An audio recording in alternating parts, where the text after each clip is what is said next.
Mari jemaat Tuhan yang terkasih, kita siapkan hati untuk masuk ke dalam kebenaran firman Tuhan. Haleluya. Bersyukur untuk kesempatan kali ini, hamba berdoa siapapun yang membuka video ini, hidup mereka diberkati. Ada pesan yang baik dari kerajaan sorga melalui firman Tuhan yang memberikan kami kekuatan, yang memberikan kami penghiburan, yang memberikan kami pengharapan baru di dalam Yesus. Hamba berdoa Tuhan kuduskan bibir hamba agar setiap kata, kalimat, ucapan, ayat, dan poin hanya berasal daripada Allah. Di dalam nama Bapa, Putra, dan Kudus, di dalam nama Tuhan Yesus Kristus. Bersama-sama jemaat Tuhan kita katakan amin. Haleluya, puji Tuhan. Jemaat Tuhan yang terkasih, kalau engkau bisa mempersiapkan Alkitab itu lebih baik. Atau jemaat Tuhan yang gak sempat mempersiapkan Alkitab, mungkin kau menyaksikan video ini di perjalanan, saudara dapat melihat ayat-ayat yang akan munculkan dari rekan-rekan editor kita dari GBHMJ. Dan saya akan memulai kepada firman Tuhan kali ini dari 1 Korintus pasal 16 ayatnya yang ke-13 dan 14. Hanya 2 ayat dan tidak terlalu banyak isinya, tapi saya percaya ini menjadi dasar pondasi yang baik dalam kesempatan video kali ini. Karena tema saya akan dibagi menjadi 2 bagian, 2 part, 2 video khotbah. Jadi ini adalah video bagian yang pertama dengan tema Keep Calm and Carry On. Buat generasi milenial, mereka gak asing lagi dengan kata keep calm. Dan buat jemaat Tuhan yang mungkin tanya, keep calm itu apa pendeta, kita gak ngerti. Keep calm and carry on itu maksudnya tetap tenang dan tetaplah melangkah. Sama-sama bilang sama saya, tetap tenang. Sama-sama bilang sama saya, tetap melangkah. Apa maksud dari tema ini pendeta? Kita mulai dari 1 Korintus 16 ayat 13 sampai 14. Firman Tuhan berkata, berjaga-jagalah. Sama-sama bilang sama saya, berjaga-jagalah. Berdirilah teguh dalam iman, bersikaplah sebagai laki-laki dan tetap kuat. Ayat 14 yang terakhir, kalau saudara lihat ayatnya, baca 1-2 ya. Lakukanlah segala pekerjaanmu dalam kasih. Tema khotbah saya itu mengajak jemaat-jemaat Tuhan yang terkasih yang menyaksikan video ini untuk menyadari bahwa apa yang kita kejar, apa yang kita tuju, apa yang kita rindukan di dalam Tuhan itu bisa dinyatakan. Yang setuju katakan amin. Iya, setiap mimpi, cita-cita, setiap doa, setiap kerinduan. Nah, persoalannya adalah ketika proses mencapai setiap tujuan kita. Salah satu tujuan yang dirindukan hampir setiap umat manusia adalah kemenangan. Sama-sama bilang sama saya, kemenangan. Karena memang pada dasarnya saya dan saudara ketika kita dilahirkan, kita ini biasa dididik untuk menjadi seorang pemenang, menjadi seorang yang mengalami keberhasilan dalam hidup. Makanya saudara yang punya anak lebih ngerti maksud saya. Kita mengajak anak kita untuk menjadi seseorang yang menonjol, dominan. Walaupun di kelas online misalkan, pada masa-masa anak-anak harus belajar secara online, saya banyak dengar cerita gitu. Ibunya tuh mendorong anaknya untuk terlihat dominan daripada anak-anak yang lain. Tujuannya apa? Supaya ketika dia menonjol, ketika dia dominan, ada hal yang lebih yang didapat oleh anaknya. Makanya gak heran ada anak itu sampai bukan cuma sekolah, dia itu sampai diikuti les bukan macam-macam sekarang les. Zaman dulu kan les ya cuma gitu-gitu aja. Sekarang les itu ada les renang, les balet juga ada, musik juga terbagi banyak. Ada yang biola, piano, gitar, ada yang alat musik drum. Belum lagi bahasa asing. Dulu zaman saya bahasa asing les paling bahasa Inggris. Sekarang tambah Mandarin. Ada juga sekarang orang ngambil khusus bahasa Inggris Jerman. Bayangin, ada sekolah negeri aja sekarang udah ada bahasa Jerman, saudara. Betul, beberapa sekolah negeri itu salah satu mata pelajarannya bahasa Jerman. Belum lagi keahlian-keahlian yang lain ya, kalau kayak catur, karate ya itu mainstream lah. Sekarang kan anak-anak tuh masuk ke dalam dunia digital. Mereka belajar tentang coding, ya kan? Tahu ya? Mereka belajar tentang membuat aplikasi. Nah, kenapa orang tua membawa anaknya, mendorong anaknya ke arah seperti itu? Jawabannya sederhana. Supaya nanti kelak anaknya dalam kehidupannya bisa mencapai, bisa meraih yang namanya kemenangan. Sama-sama bilang sekali lagi sama saya, kemenangan. Nah, persoalannya adalah bukan keinginannya, bukan kerinduannya, bukan harapan, tapi proses menjalani keberhasilan ini. Karena ketika orang tidak memiliki ketenangan, ketika orang menjalani dengan gerasak gerusuk, orang menjalani proses kemenangan dengan kecemasan, coba lihat keadaannya hancur. Beberapa fakta yang menarik saya sebut kepada setiap jemaat Tuhan. Kenapa hal ini menjadi penting, pendeta? Kenapa judulnya Keep Calm and Carry On? Kenapa dibagi menjadi 2 part? Saudara coba lihat satu fakta, saya nggak mau sebut nama, Tapi saudara bisa searching berita realnya itu ada di sosial media. Saudara bisa lihat di website tentang berita yang resmi. Ada 3 kasus yang saya mau bahas. Ketika seseorang kesulitan menghadapi kekalahan, tantangan. Ketika orang dalam proses mencapai kemenangan, mereka menemukan masa-masa sukar di dalamnya. Bahkan ketika masih anak-anak saja, ketika mereka nggak punya kesiapan yang mapan, mereka bisa hancur. Ada seorang gadis remaja Rusia 15 tahun. Beritanya menuliskan dia melakukan tindakan bunuh diri dengan menabrakkan dirinya di kereta api setelah mendapat nilai buruk dari pelajaran matematika, fisika, dan kimia. Bayangin, cuma karena persoalan nilai nggak sebaik yang diharapkan, bunuh diri. Terjadi lagi di Singapura.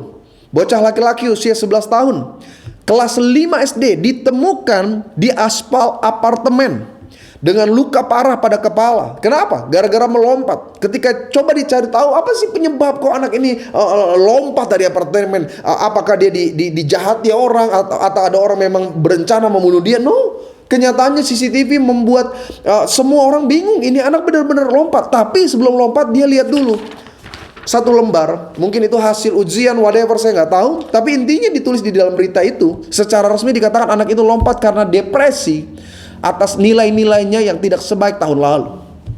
Itu realita. Di Indonesia terjadi di daerah Jawa. Seorang gadis, anak-anak remaja 19 tahun, seorang siswi peraih nilai UN tertinggi, ditemukan tewas menelan racun jamur tanaman. Persoalannya cuma gara-gara apa? Karena dia mendapat hasil tidak lulus di antara seluruh siswa kelas 3 di sekolahnya. Padahal waktu diwawancarai gurunya, kenapa bu? Kok dia bisa sampai gagal? Mungkin hasil komputernya nggak terbaca dengan baik. Gurunya sampai bilang kami akan cek secara manual. Tapi anak ini karena nggak punya kesiapan hati, dia nggak menghadapi hidup dengan tenang. Akhirnya mengambil keputusan apa? Sia-sia. Nah, saya khawatir saudara, gambaran realita yang dialami oleh anak-anak ini juga mungkin terjadi dalam kehidupan kita sebagai orang dewasa. Tidak sedikit orang gagal dalam rumah tangga bukan karena Tuhan nggak menyertai, karena mereka nggak bisa menjalani dengan tenang. Ada banyak usaha bisnis seharusnya meledak besar, diberkati berlimpah, tapi nggak pernah terjadi. Kenapa? Karena mereka nggak memiliki satu ketenangan yang kuat dalam hidupnya. Dan saya percaya masih ada banyak contoh tindakan sia-sia yang dilakukan manusia ketika mereka mendapati kekalahan. Saya sangat yakin, sebagai hamba Tuhan, saya harus sampaikan kepada setiap jemaat Tuhan melalui video ini, sebagai orang percaya, hidup kita ada di dalam rencana kemenangannya Tuhan. Yang setuju katakan amin. Tuhan bukan rancangkan kecelakaan, Dia rancangkan damai sejahtera. Tapi di balik setiap rancangan besar yang Tuhan taruh dalam hidup saya dan hidup saudara, ada proses, Pak. Nah, proses ini gak menyenangkan. Proses itu ada kalanya engkau alami kegagalan. Ada masa-masa di mana engkau berpikir sepertinya mustahil untuk engkau selesaikan. Tapi di situ kan justru nikmatnya. Biografi orang-orang hebat itu dimulai dengan hal-hal yang menyakitkan. Saudara suka dengar gak khotbah dari gembala jemaat kita, Bapak Pendeta Hilmianto? Orang banyak bilang enak ya jadi gembala, hidupnya diberkati sukses, usahanya maju, PT-PT-nya diberkati besar. No, gak sesederhana itu. Beliau berkata ada tantangan, kesulitan. Ada kalanya orang merendahkan dia. Ada kalanya ketika bisnis orang tipu, orang rancangan yang jahat. Dan setiap keadaan gagal dan menyakitkan itu tidak menjadi penghambat. Gembala tetap maju melangkah. Dan apa yang terjadi? Dia melihat janji Tuhan tergenapi, kemenangan demi kemenangan menjadi bagian dalam kisah hidupnya. Dan saya percaya Tuhan yang sama yang memberkati gembala jemaat kita, Bapak Pendeta Hilmianto. Tuhan yang sama yang menuntun hidup saya dan hidup saudara. Karena itu saya catat beberapa hal dalam part yang pertama dari keep calm and carry on. Engkau harus tetap tenang dan tetap melangkah. Yang pertama, bagaimana kita bisa meraih kemenangan di tengah kegagalan hidup kita? Bagaimana engkau tetap bisa melihat hal yang pasti di tengah ketidakpastian? Yang pertama, ketika kita mengetahui bahwa kekalahan adalah bagian dari kemenangan. Saya bilang sekali lagi, kekalahan adalah bagian dari proses kemenangan. Ada satu kisah, saya ingin setiap jemaat Tuhan perhatikan. Ini kisah tentang kegagalan di tengah-tengah rencana Tuhan yang besar. Yosua pasal 7 ayat yang kedua sampai dengan yang ke-10. Saya baca firman Tuhan, perhatikan baik. Firman-Nya berkata, Yosua menyuruh orang dari Yeriko ke Ai yang letaknya dekat Bet Awen di sebelah timur Betel, dan berkata kepada mereka demikian, pergilah ke sana dan intailah negeri itu. Maka pergilah orang-orang itu ke sana dan mengintai kota Ai. Jadi ini peristiwa setelah Yosua dan orang-orang Israel setelah mereka selesai berjalan di padang gurun menghancurkan kota Yeriko. Ayat yang berikutnya, kemudian kembalilah para pengintai kepada Yosua dan berkata kepadanya, tidak usah seluruh bangsa itu pergi. Biarlah hanya kira-kira 2 atau 3 ribu orang pergi untuk menggempur Ai itu. Janganlah kau susahkan seluruh bangsa itu dengan berjalan ke sana, sebab orang-orang di sana sedikit saja. Perhatikan, sebab orang-orang di sana sedikit saja. Dengan kata lain, para pengintai mau berkata kepada Yosua, kalau Yeriko saja yang sebesar itu bisa dihancurkan, apalagi cuma kota Ai.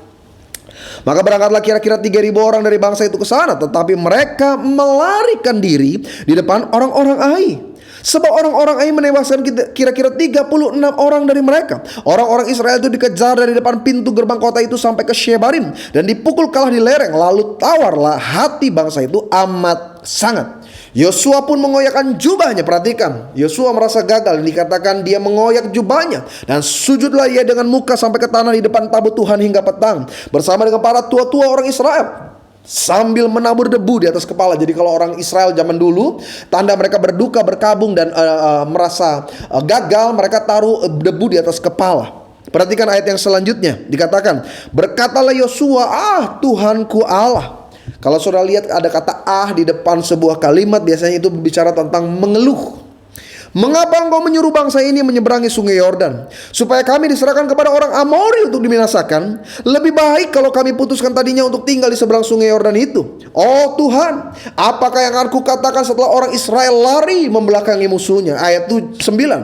Apabila hari itu terdengar oleh orang Kanaan dan seluruh penduduk negeri ini, maka mereka akan mengepung kami dan melenyapkan nama kami dari bumi ini. Dan apakah yang akan kau lakukan untuk memulihkan namamu yang besar itu? Ayat 10. Ini yang saya menjadi bagian dari kunci. Keep calm and carry on. Tuhan bilang kepada Yosua, bangunlah, mengapa engkau sujud demikian?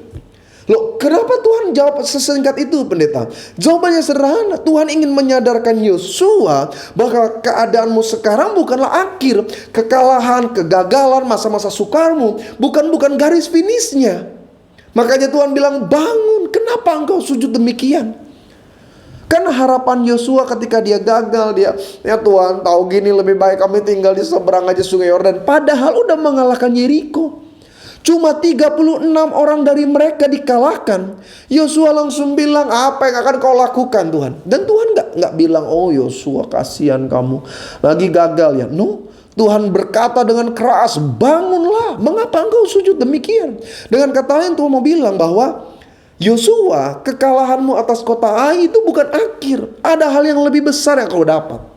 Pak, Bu, sadar nggak? Seringkali kisah hidup kita itu sama seperti Yosua. Siapa sih yang gak pernah gagal, saudara?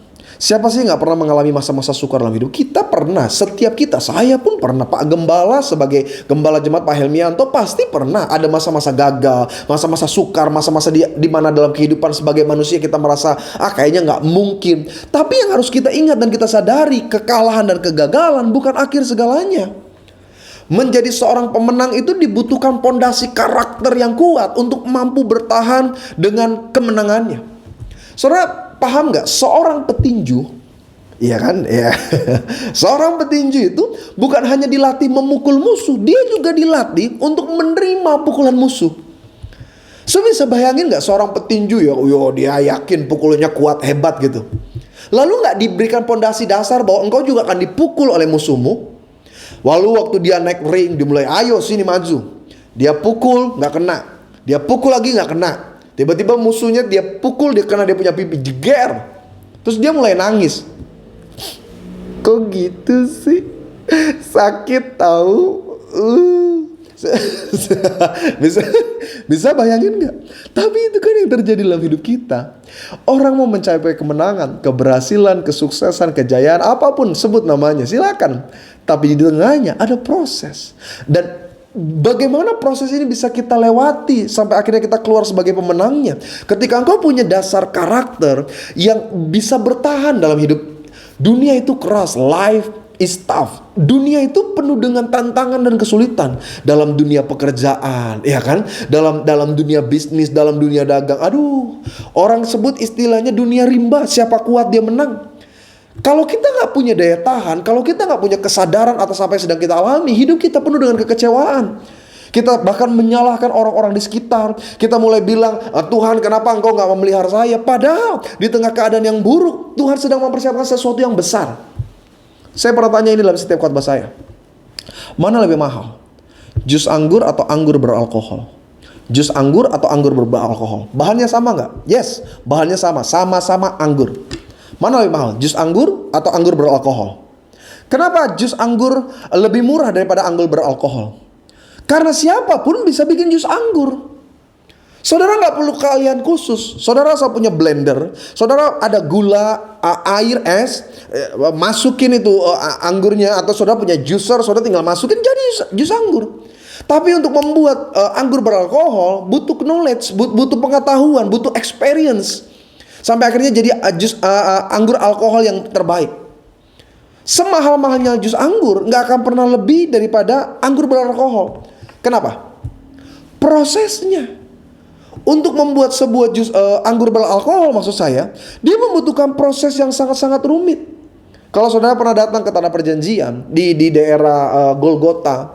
Jadi Golgota itu ada dua versi. Biasanya orang-orang Protestan, karismatik itu dibawa nanti ke daerah Taman Getsemani namanya. Jadi di tempat itu nanti salah satu bukti kenapa itu tempat Golgota atau tempat kubur Yesus, ya kan? Karena didapati juga kolam-kolam anggur. Jadi kalau orang sebut istilah kolam anggur, berarti itu tempat pembuatan anggur beralkohol. Nah, jadi anggur yang mau diproses pada zaman Yesus itu setelah dipilih, dimasukkan ke dalam kolam dan diinjak terus, diinjak sampai hancur, sampai nanti benar-benar itu anggur tidak lagi berbentuk secara serat gitu. Jadi diinjak pakai kaki. Sekarang ngerti kan kenapa anggur itu memabukkan? Sebenarnya bukan karena anggurnya, karena kaki orang itu mungkin. Jadi setelah dihancur, apa sudah jadi anggur beralkohol? Tidak. Disaring dulu berkali-kali dari bijinya, dari kulitnya, dari seratnya, sampai nanti filter yang paling kecil nanti dapat sari-sarinya. Selesai, disuling lagi. Setelah disuling, disimpan di satu tempat, ditutup rapat, ditaruh di satu tempat. Semakin lama disimpan, semakin mahal pula nilai anggur itu. Makanya saudara kalau misalkan datang ke Kana, itu nanti ada tempat penjualan orang-orang beli botol anggur gitu zaman Yesus. Itu ditulis di situ 12 tahun, minimal 12 tahun disimpan. Semakin lama semakin tinggi nilainya. Nah, saya mau ajak setiap jemaat Tuhan, ketika engkau hadapi tantangan, kesulitan, persoalan, ingat saja Tuhan sedang berkarya yang baik atas kehidupan kita. Coba lihat kisah-kisah dalam Alkitab. Alkitab cerita kok proses untuk Yusuf diangkat menjadi Perdana Menteri di Mesir. Dia butuh proses 13 tahun. 13 tahun yang menyakitkan. Tidak ada keluarga, tidak ada support dari saudara. Bahkan saudara yang menjual dia menjadi budak. Di rumah Potifar dia sudah kerja dengan baik. Dituduh ingin memperkosa istrinya Potifar. Dia di penjara, dilupakan sama orang yang sudah diartikan mimpinya. Tapi kegagalan-kegagalan yang dia alami oleh Yusuf tidak membuat Yusuf putus asa. Tidak membuat Yusuf lalu meratapi hidupnya dan berkata, betapa malang nasibku. Enggak, Yusuf tetap bertahan. Yusuf tetap percaya Tuhan menyertainya. Dan apa yang terjadi? Dia diberkati melihat kemenangan. Alkitab catat kok Daud dikejar oleh Saul. Berapa lama? 13 tahun, saudara. Setelah Nabi mengurapi dengan minyak, setelah dia dinyatakan akan menjadi raja atas bangsa Israel, apakah dia jadi orang besar? No, dia diproses sampai akhirnya dia dikejar oleh Saul, ingin dibunuh, dia tinggal dari satu gua ke gua lain. Tapi apa Daud putus asa? Apa Daud kecewa kepada Tuhan? Tidak, dia tetap bertahan. Dan apa yang terjadi? Tuhan menyatakan kemenangan dalam kehidupannya. Saudara sebutlah orang-orang luar biasa. Abraham 25 tahun dia tunggu sampai akhirnya Ishak lahir. Musa 40 tahun dia diproses dulu di daerah Midian sebelum dia dipercaya untuk menjadi seorang nabi yang membawa bangsa Israel keluar dari tanah Mesir. Yang paling lama siapa? Nuh, 120 tahun dia tunggu sampai air bah turun ke bumi. Apakah Nuh menjadi kecewa? Tidak. Kita loh seringkali baru tunggu 1 bulan aja. Kita baru diproses mungkin sekitar 6 bulan. Atau sebagian saudara mungkin baru diproses 1-2 tahun. Kita mulai bilang, di mana engkau Tuhan? Kita lupa. Cara Tuhan memberkati itu luar biasa. Buat setiap jemaat Tuhan, engkau yang sedang terdampak, engkau yang sedang mengalami masa-masa sukar di tengah keadaan yang mungkin sedang melanda dunia ini. Saya mau katakan, jangan pernah takut gagal. Ada jemaat sampai kecewa sama saya, lalu dia telepon, dia bilang begini, pendeta, ini wabah ini ngerusak semuanya. Saya baru mau mulai bisnis di bulan Maret 2020. Tapi semuanya hancur, pendeta. Modal saya habis, usaha saya nggak laku. Di mana Tuhan loh? Jangan bilang di mana Tuhan dong. Bapak marah-marah juga dengan nafas yang Tuhan berikan. Bapak bisa pegang handphone, bisa berdiri juga karena Tuhan memberikan kekuatan. Kita lupa. Hidup ini anugerah, saudara. Kalau Tuhan izinkan masa-masa sukar, bukan karena Tuhan gak peduli. Justru Tuhan sedang merancangkan yang lebih besar bagi setiap kita. Makanya gembala khotbah tentang percepatan. Dengar gak tuh khotbah dari gembala tentang percepatan? Tuhan bisa memberkati kita asalkan kita lulus setiap tes. Setiap bagiannya ada reward yang Tuhan sediakan. Salah satunya ketika engkau percaya, kegagalan bukan akhir segalanya. Itu yang saya katakan. Keep calm and carry on. Tetap tenang dan teruslah berjalan bersama Yesus. Jangan jalan sendirian, nyasar. Yang kedua, apa yang membuat kita tetap meraih kemenangan? Kenapa kita tetap keep calm and carry on? Karena kita berharap kepada Tuhan yang tidak pernah mengecewakan. Sama-sama bilang sama saya, Tuhan saya tidak pernah mengecewakan saya. Roma 10 ayat yang 11 dikatakan begini, karena kitab suci berkata, barang siapa yang percaya kepada Dia tidak akan dipermalukan. Sama-sama para pebisnis, engkau yang bekerja, engkau yang berkarir, engkau yang berdagang, semua anak-anak muda yang menyaksikan video ini, katakan, Tuhan tidak akan pernah mempermalukan saya. Setuju, katakan amin. Bentuk hati orang yang percaya kepada Yesus, dia tahu sekalipun ditekan, sekalipun dicurangi, diperlakukan jahat, dia yakin Tuhan gak akan pernah mempermalukan dia. Dia Allah yang baik, saudara. Dia Bapa kita. Mana ada Bapa yang ingin anaknya dipermalukan. Setiap Bapa, setiap orang tua berusaha sebaik-baiknya untuk anaknya jadi yang paling the best. Yesus berkata, kalau Bapamu yang jahat saja tahu memberi yang terbaik, apalagi Bapa yang di surga. Nah, kuncinya kita sebagai orang percaya bertahan aja dengan yakin Dia Allah yang tidak Alkitab yang katakan kok, Roma 10 ayat yang ke-11. Makanya saya percaya begini, Tuhan tuh gak mau menyakiti saya dan saudara. Yang setuju katakan amin. Tuhan tuh gak mau, tetapi ternyata sakit adalah bagian dari proses pendewasaan. Loh, kok bilangnya begitu pendeta? Tuhan gak mau menyakiti tapi ternyata sakit adalah proses bagian dari pendewasaan. Sederhana aja. Kalau saudara mau ganti dari gigi susu menjadi gigi dewasa, ada proses sakitnya gak? Ada. Nyeri, gak enak, gigi kita goyang. Sampai akhirnya nanti yang susu itu sekalipun disikat, dijaga, tetap keropos, tetap dia harus ganti. Karena dari gigi susu, gigi anak-anak akan berubah menjadi gigi dewasa. Terkadang harus demam badannya, ada infeksi di dalam, gusi bengkak, makan gak enak. Tapi setelah diganti menjadi gigi dewasa, lebih kuat, lebih tough. Gigi anak-anak paling berusia sampai 10 tahun, paling lama 13-15 tahun. Tapi gigi dewasa sampai sekian puluh tahun. Saudara mau pintar jalan, mau pintar lari itu ada proses dulu, jatuh, terpelatuk, tersenggol, kejedot, ya kan? Saya punya anak itu waktu dia berjalan-jalan, ya luka. Tapi dia tetap harus melakukannya. Dia harus tetap berdiri, melangkah, dia harus tetap belajar lari, jatuh, sakit. Tapi itu kan proses yang membuat dia berjalan dan berlari lebih baik lagi. Saudara yang anak-anak muda, ini khusus nih, yang orang tua nanti dulu. Pak Bu lagi, rekan-rekan muda, rekan-rekan youth, harus tahu sakit hati dulu. Iya, baru ngerti yang namanya cinta. Ya kan? Sebagian lihat dengan senyum, sebagian lihat sakitnya minta ampun. Iya, harus ngerti dulu, dikecewakan, disakiti, ada PHP. Baru nanti ngerti, oh ini loh yang namanya hubungan. Pak, Bu, seringkali mesti ngalamin rugi dulu seringkali. Lu pendeta kok ngomongnya jelek? Iya, karena orang-orang sukses mereka akan selalu punya cerita gimana dia ditipu, dicurangi, dirancangkan yang jahat. Coba denger tuh kesaksiannya Pak Gembala. Itu banyak tuh orang-orang yang coba jahatin dia. Tapi di balik itu kita jadi lebih berhikmat, kita jadi lebih bijaksana, kita jadi lebih berhati-hati dalam mengambil keputusan. Alkitab bilang dalam Wahyu kok, barang siapa kukasihi, Alkitab katakan, ia kutegur, kuhajar. Sebab itu relakan hatimu dan bertobatlah. Jangan pernah takut. Dia Allah yang menyediakan, Dia Allah yang mencukupkan, Dia Allah yang mengasihi saya dan mengasihi saudara. Karena itu ada dua hal dalam bagian yang pertama. Jadi nanti setelah nonton video ini, lihat lagi bagian yang kedua. Keep calm and carry on. Ini bagian yang pertama.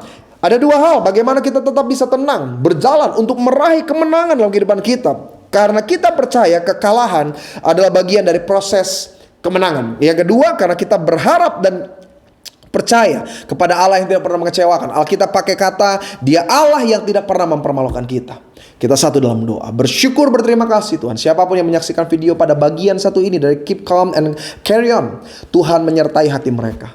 Berikan mereka pengharapan yang baru Tuhan. Berikan mereka kekuatan dalam iman. Karena kami berjalan tidak sendiri, kami berjalan bersama dengan Yesus. Biarlah melalui video ini Tuhan menyertai hidup mereka dalam nama Bapa, Putra, dan Kudus. Haleluya, puji Tuhan. Amin. Terima kasih sudah menyaksikan video ini sampai akhir. Jangan lupa lihat bagian part yang kedua dari Keep Calm and Carry On. Tuhan Yesus memberkati.